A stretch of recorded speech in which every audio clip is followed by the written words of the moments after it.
નમસ્કાર દોસ્તો, સુરત ખૂબસૂરતમાં આપનું સ્વાગત છે। સુરતીઓએ અનોખી રીતે ઉજવ્યો આઝાદીનો અમૃત મહોત્સવ।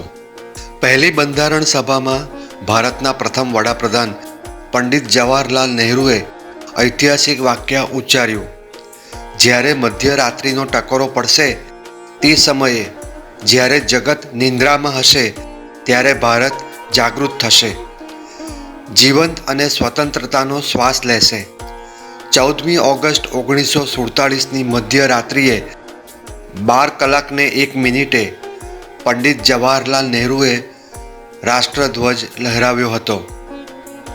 બરાબર એ જ સમયે ગુરુવાર તારીખ 14મી ઓગસ્ટ મધ્યરાત્રિએ 12:01 સુરતમાં પણ ઇલેક્ટ્રિક સાયરન ગાજી ઉઠી અને સુરતના કિલ્લા પર એ સમયના કલેક્ટર WN બુખ્તારીએ રાષ્ટ્રધ્વજ લહેરાવ્યો હતો। બાજુના હોપ પુલ પરથી સચિનના નવાબ પાસેથી મંગાવેલી બંદૂક દણદણી ઉઠી। આખા શહેરમાં ઘંટનાદ થયા, શંખનાદ થયા। સુરતના સ્વાતંત્ર્ય સેનાની અને સમાજ સેવિકા જ્યોત્સનાબેન શુક્લએ ધ્વજવાહક તરીકે ધ્વજવંદનની વિધિ કરાવી હતી। આ જ ઉત્સવ 2022ના સ્વાતંત્ર્ય પર્વ સમયે ફરીથી ઉજવવા માટે કાપડિયા હેલ્થ ક્લબના માલિકોએ ક્લબને રોશનીથી શણગારી ક્લબની સામેની જગ્યા પર ધ્વજવંદન કરવાની સંપૂર્ણ વ્યવસ્થા કરી આપી હતી।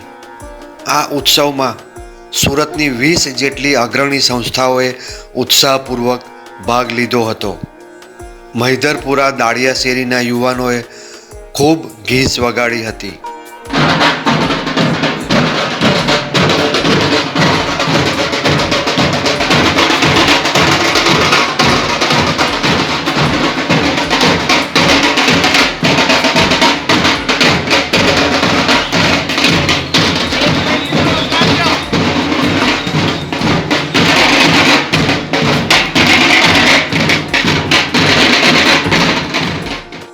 ચૌદમી ઓગસ્ટની મધ્યરાત્રે 11:40 સંગીતાચાર્ય અને પંડિત ઓમકારનાથજીના શિષ્યા સ્વર વિદુષી અર્ચનાબહેન દીક્ષિતે 1947માં પંડિત ઓમકારનાથજીએ જે રાગમાં આખું વંદે માતરમ ગાયું હતું એ જ સિંદોરા કાફી રાગમાં વંદે માતરમ ગાયું।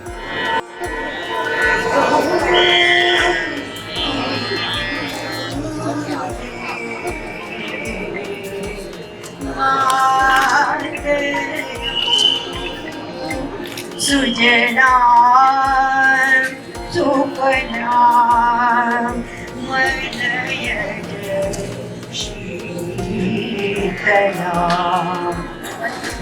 सस्य श्यामलाम मातरम मातरम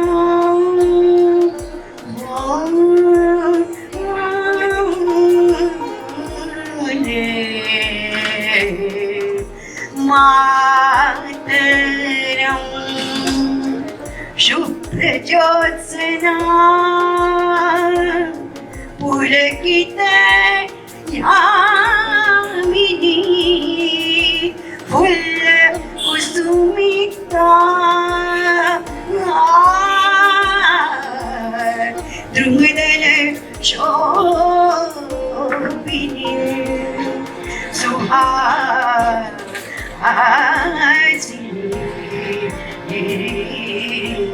सुमधुर भाषिणी सुखदां वरदां मातरं मातरं कोटि कोटि कंठ कलकलैनाद कराले कराले कोटि कोटि भुजे धृत खर कर वाले खर कर वाले के बोले माँ तुम्हें अबले बाहुबलधारिणी नमामि तारिणी रिपुदलवारिणी मातरम। तुम्ही विद्या, तुम्ही धर्म, तुम्ही निधी, तुम्ही मर्म, त्वं हि प्राण शरीरे। बाहुते बाहुते मा तुम्ही शक्ती, हृदये मा तुम्ही भक्ती। तुम्हारे प्रतिमा गढ़ी मंदिरे मंदिरे। त्वं हि दुर्गा दश प्रहरण धारिणी, कमला कमलदल विहारिणी। वाणी विद्या दायिनी नमामि कमलाम् अमलाम् अतुलाम् सुजलाम् सुफलाम् भरणीं मातरं मातरं।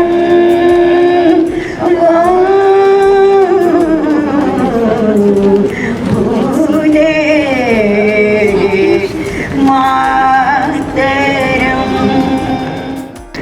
11:45 માનનીય પોલીસ કમિશનર શ્રી અજયકુમાર તોમર સાહેબની પધરામણી થઈ।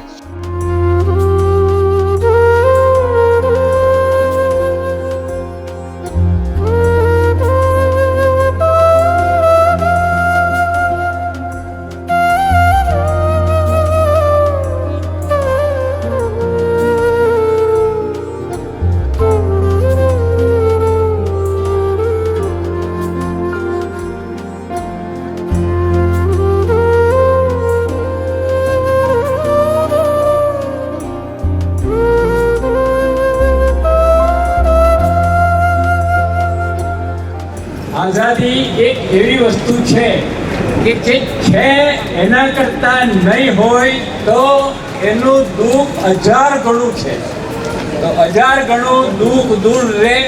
પ્રભુ આપણા પર આશીર્વાદ વરસાવતા રહે અને ભારત ચારે કોટી પ્રગતિ કરે એવી શુભેચ્છા સાથે આપ સર્વેને હું વેલકમ કરું છું। ઉપરાંત અમારા મિત્ર શ્રી તોમર સાહેબ ને આવકાર આપું છું અને બધા વતી તાળીઓથી એકવાર વધારવાની વિનંતી કરું। अपना हाथ ऊंचा करने के लिए विनती है। हम प्रतिज्ञा करते हैं कि हम सभी भारतवासी श्रद्धा से राष्ट्र की सेवा करते रहेंगे और उसके प्रथम कक्षा की सामूहिक सांस्कृतिक और आध्यात्मिक महासत्ता बनाने के लिए हम पुरुषार्थ करते रहेंगे। जय हिंद, भारत माता की वंदे वंदे। ઔપચારિકતા પછી પોલીસ કમિશનર શ્રીને એનસીસીના જવાન દ્વારા ધ્વજવંદન માટે વિધિપૂર્વક આમંત્રિત કરાયા।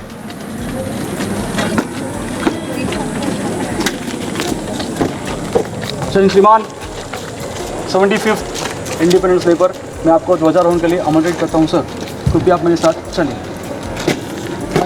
श्रीमान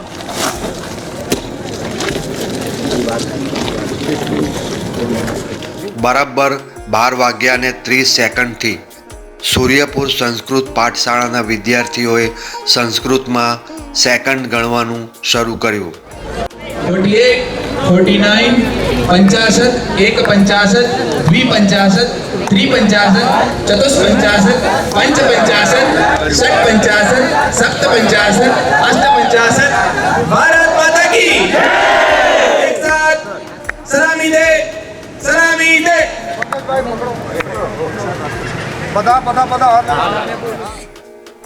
બરાબર 12:01 સુરતના પોલીસ કમિશનર શ્રી અજયકુમાર તોમરે ત્યાં હાજર રહેલા વાયુસેનાના ભૂતપૂર્વ સ્ક્વોડ્રન લીડર બંકિમ સુતરિયાને અને કોમનવેલ્થ રમતોમાં ટેબલ ટેનિસમાં સુવર્ણ પદક વિજેતા હરમિત દેસાઈને પણ ધ્વજારોહણ માટે આમંત્રિત કર્યા અને એમણે રાષ્ટ્રધ્વજ ફરકાવ્યો અને રાષ્ટ્રધ્વજ લહેરાયો.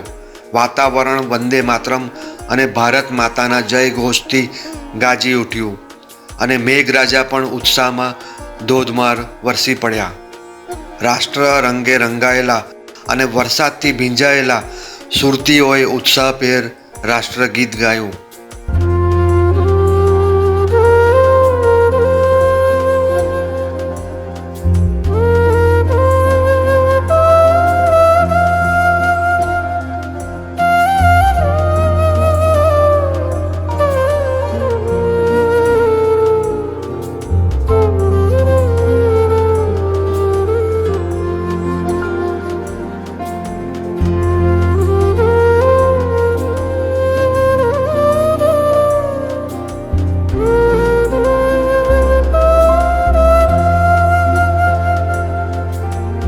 આ અદ્ભુત કાર્યક્રમમાં સુરતના નાગરિકોની 3 પેઢીઓ, શાળાના વિદ્યાર્થીઓ, યુવાન યુવતીઓ, સંસ્થાના પ્રતિનિધિઓ, બધા જ પ્રકારના નાગરિકો, વયસ્ક નાગરિકો, દરેક વયના નાગરિકોએ ખૂબ જ ઉત્સાહભેર ભાગ લીધો હતો.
भारत की आज़ादी के 75 साल पूरे हुए और जिस भावना के साथ, जिस उत्साह, जिस ऊर्जा के साथ यहाँ इस कार्यक्रम का आयोजन किया गया है, उसके लिए मैं आप सभी को बहुत बहुत अभिनंदन देता हूँ.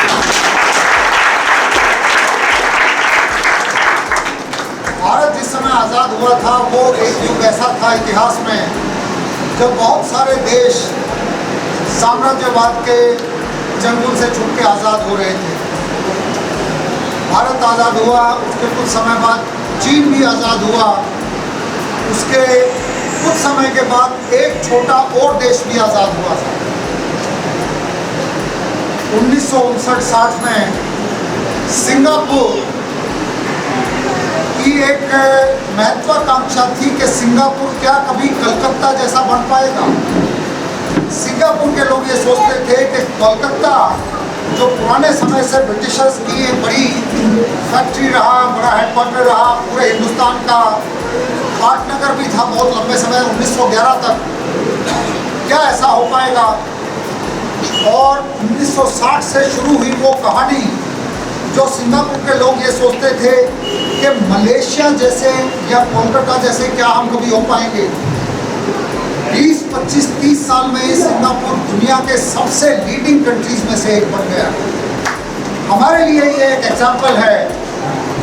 हम बहुत लंबा रास्ता तय करके आए हैं. मैं आपको 1950 में लिखी हुई एक शायर की एक गज़ल की कुछ पंक्तियाँ सुनाता हूँ.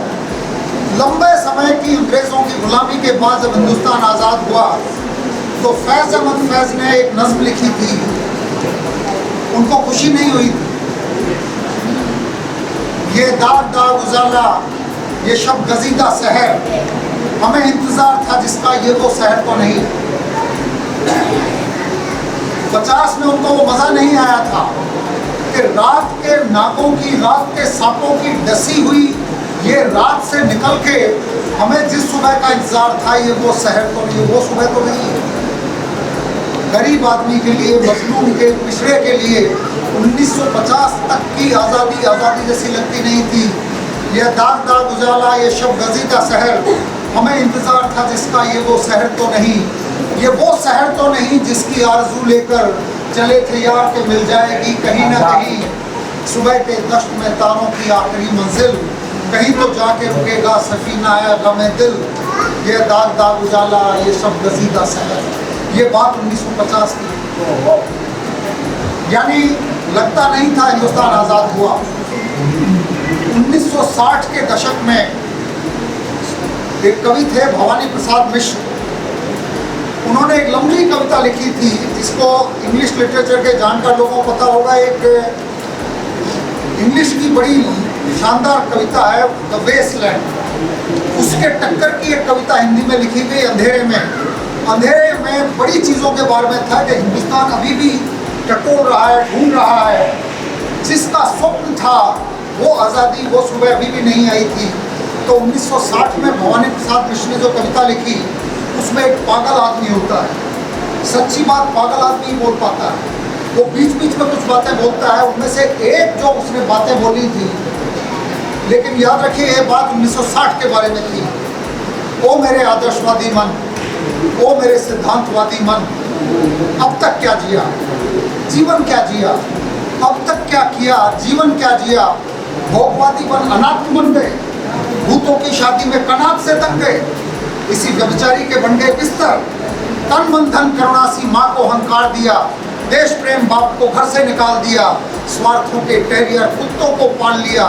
लिया बहुत बहुत ज़्यादा, किया बहुत बहुत कम, मर गया देश, अरे जिंदा रह गए हम। ये बात 1960 की है।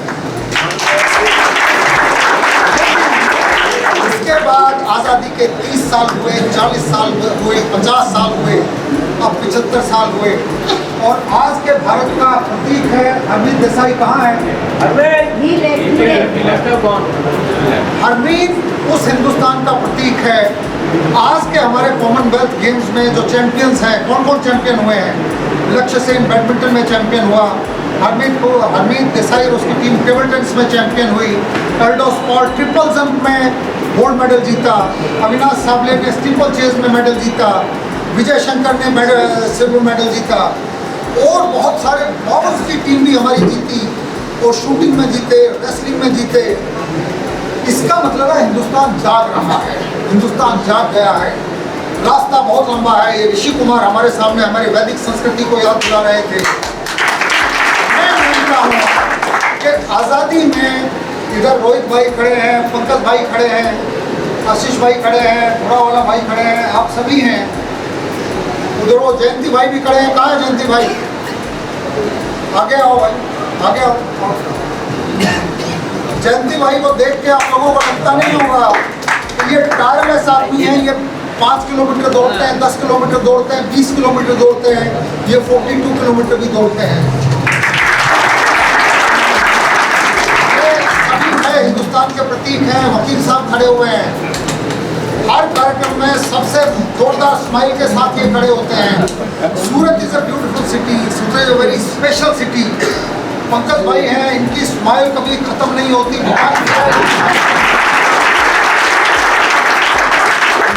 जैसा मैं कह रहा हूँ, अभी जागना शुरू हुआ है। ये बच्चियाँ रिदमिक जिम्नास्टिक्स की थी।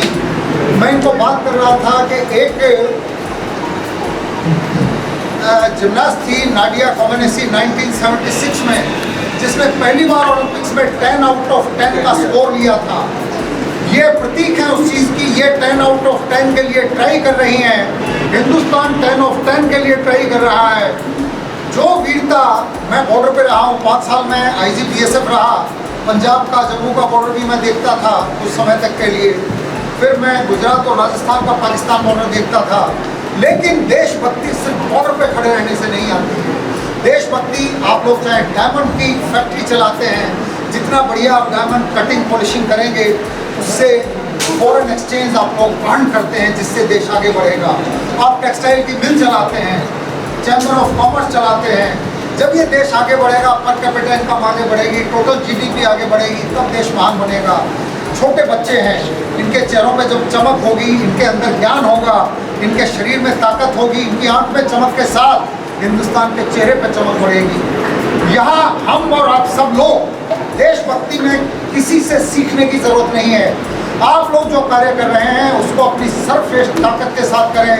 चाहे कोई वकील है, मेहनत करे, मैं पुलिस ऑफिसर हूँ, मैं अपने फील्ड में मेहनत करूँ। आप लोग जिस जिस फील्ड में जो काम कर रहे हैं, एक स्क्वाड लीडर सुतरिया भी है यहाँ, वो है ये सबके अपने फील्ड में जब लोग अपना काम करना शुरू कर देते हैं, उसके बाद वो देश पीछे नहीं रहता है। हिंदुस्तान को अभी बहुत लंबा रास्ता तय करना है, लेकिन मैं मानता हूँ बहुत मजबूत कदम उठने शुरू हो गए हैं। कभी मैथिली शरणदूत जो कभी राष्ट्र कवि के तौर पे जाने जाते थे, उनकी कुछ पंक्तियाँ मुझे और याद आती हैं। हम कौन थे, क्या हो गए हैं, और क्या होंगे अभी। हम कौन थे, क्या हो गए हैं, और क्या होंगे अभी। आओ विचारें बैठकर हम ये समस्याएं सभी। संसार को पहले हम इन्हें ज्ञान भिक्षा दान दी, आचार की, व्यवहार की, व्यापार की, विज्ञान की। इन सारी चीज़ों में कभी इंडिया लीडिंग था। उसको याद करके भावुक होने की ज़रूरत नहीं है। मजबूत कदम आगे बढ़ाइए, मेहनत कीजिए। बच्चे भी मेहनत करें, पुरुष भी मेहनत करें, स्त्रियाँ भी मेहनत करें, वकील मेहनत करें, डॉक्टर मेहनत करें, पुलिस मेहनत करे, साइंटिस्ट मेहनत करें। सबसे मिलकर राष्ट्र बनता है। यदि हम लोग पूरी मेहनत करेंगे तो हिंदुस्तान को आगे बढ़ने से कोई रोक नहीं सकेगा। आज जो आप लोगों ने कार्यक्रम की रचना की, उसके लिए आयोजकों का मैं बहुत बहुत आभार व्यक्त करता हूँ, क्योंकि राष्ट्रीयता की भावना का प्रतीक ये तिरंगा, इसको जितना आगे हम लेके जाएंगे, ये रोहित भाई के दिमाग में आइडिया आते हैं और नए आइडिया हमेशा युवान लोगों में आते हैं, इसलिए सबसे युवान लोग यही हैं। सभी हैं। तो हिंदुस्तान 75 साल का हुआ, लेकिन 75 साल का जवान हुआ है अभी तो। मैं आप सभी लोगों को बहुत बहुत शुभकामनाएं देता हूँ। रोहित भाई, मुझे तो इतना ही बोलना आता है, और क्या बोलूँ।